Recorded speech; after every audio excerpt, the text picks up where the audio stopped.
His Excellency Chandrakir Persad Santokhi, President of the Republic of Suriname, and I invite him to address the Assembly. Thank you, Mr. President. Good afternoon. Your Excellency, Abdullah Shahid, President of the General Assembly, Your Excellency Antonio Guterres, Secretary General of the United Nations, Excellencies, delegates, ladies and gentlemen. Mr. President, I congratulate you on your election to preside over this 76th session of the General Assembly.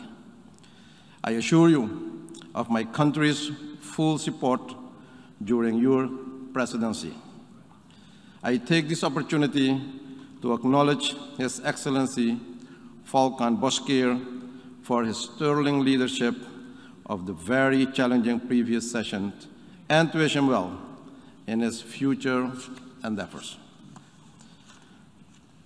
The unpredictable turns of the global political and economic landscape demonstrate that multilateral cooperation, international solidarity, and concrete action are required more than ever. Indeed, Mr. President, we all should work together to deliver for the people, planet, prosperity, peace, and partnership. All of these interconnected challenges can be considered a puzzle whereby the pieces can be found in various countries. I urge all of us to work together to solve this puzzle and secure the future of our planet. With this, we will demonstrate leadership, humanity, and political responsibility and commitment. Now, distinguished colleagues, is the time for solidarity, unity, and global leadership. Mr. President, the COVID-19 pandemic has clearly highlighted that when in crisis, seemingly international solidarity has little or no meaning. Multilateralism and international solidarity came under pressure. It has unveiled weaknesses of the effectiveness of our international mechanisms and global legal infrastructure. Regretfully, the principle of collective efforts and responsibility was replaced by a more individual approach, one to protect the nation first. However, I'm taking this opportunity to express my sincere gratitude to the countries and organizations who expressed solidarity and had provided valuable support to my country and people in the battle against this pandemic at a very early stage. Our thanks extend especially to the Kingdom of the Netherlands, India, China, and also the United States of America. Mr. President, the exposed weaknesses of our health systems must be addressed with innovative measures with the use of modern technology and international cooperation. Allow me, as we go forward, to underscore the importance of using science and technology for peaceful purposes. We also need to pay attention to the long-term social and psychological aspects, the widening of the education gap and the digital divide, as well as the unequal access to vaccines. Moreover, many countries in Latin America and the Caribbean, known as middle-income region, regrettably have not benefited from the various COVID-19 multilateral debt relief solutions. Mr. President, we must develop a post-COVID strategy with focus on developing an effective strategy to improve vaccination levels in our societies, rebuilding the economy, and establishing a COVID-19 recovery fund with support of the international financial institutions and the private sector. We cannot go back to what we were used to, but rather focus on how we organize ourselves for the new normal with COVID-19 as part of our lives, removing barriers for ease of doing business and investment. Mr. President, beyond the severe impact of COVID-19, we have been challenged with financial and economic deficiencies, including high debt burden. In this regard, access to concessional financing is of critical importance in rebooting our economy. Currently, we face unrealistic, unfair, and counterproductive classification instruments. Suriname looks forward to new substantive methods of financial support based on the socio-economic reality of the countries concerned. At the same time, vulnerabilities of countries should be taken into account.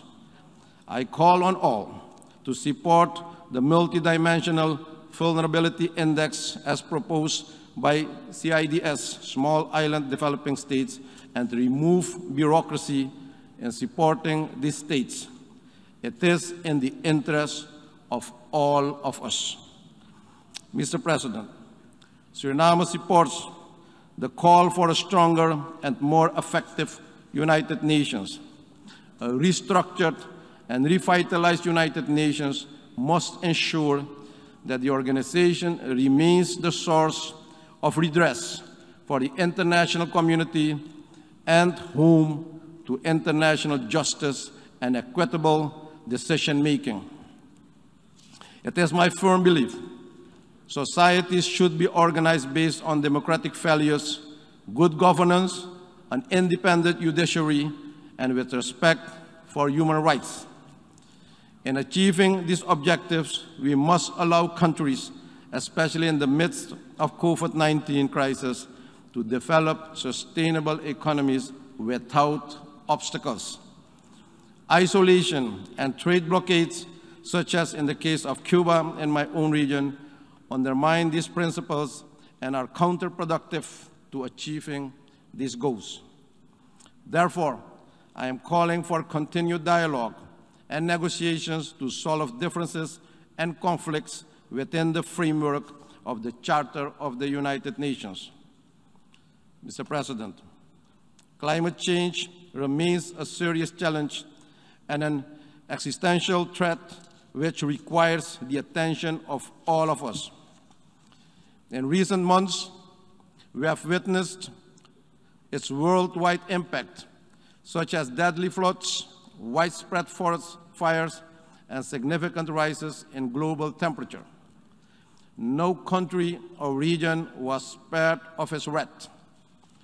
In the case of my country, Suriname, and the countries with low-lying coastal areas, we are committed to fighting climate change because we are particularly vulnerable, even though we have contributed the least to this problem. Suriname is a high forest, low deforestation country with a forest coverage of approximately 93%.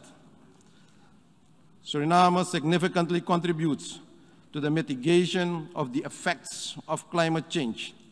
We are one of the few carbon negative rating countries in the world, yet we are not fully benefiting from global arrangements associated with sound forest management. The time has come to acknowledge the unique challenges faced by the high forest, low deforestation developing countries, and to improve and maximize their fair access to climate finance. As we prepare, Mr. President, for COP26, early November this year in Glasgow, we must bear in mind that noble ideals with strong political commitments do not mean much if not supported with new financial resources. COP26, therefore, should result in ambitious and actionable commitments. Suriname calls on developed countries to recommit to the $100 billion per year to support developing countries as agreed in 2015 Paris Agreement. In this regard, I stress the importance of the Amazon Cooperation Treaty Organization, ACTO, and the need to support its activities aimed at protecting the Amazon rainforest and its biodiversity. Mr. President, 1 year ago, the new government of Suriname on leadership took office and had to deal with several financial and economic challenges.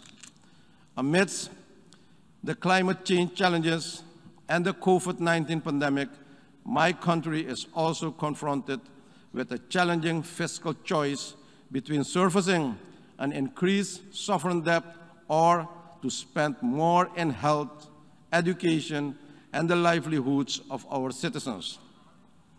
In order to get the tremendous foreign debt under control and make our economy healthy again, my country had decided to develop a comprehensive recovery plan which at staff level has been approved by the IMF, and we look forward to board level approval as soon as possible. Suriname is also at the cusp of attracting substantial foreign direct investments, particularly in the extractive industry, agriculture, and tourism. For this purpose, the enabling environment is being prepared, including the development of a local content policy and a new investment code to facilitate these investments. Therefore, I am inviting the international business community to invest in my beautiful country and contribute to sustainable development and the earmarked transition towards a green economy. In closing, Mr. President, I stand here at the stronghold of multilateralism and international solidarity and call on all of us to play our part in moving our words into action. We need a more agile, equitable, and effective multilateralism based on new realities the world is facing today. One that is efficient, with collective leadership, a solution-based approach, and serving the needs of all countries.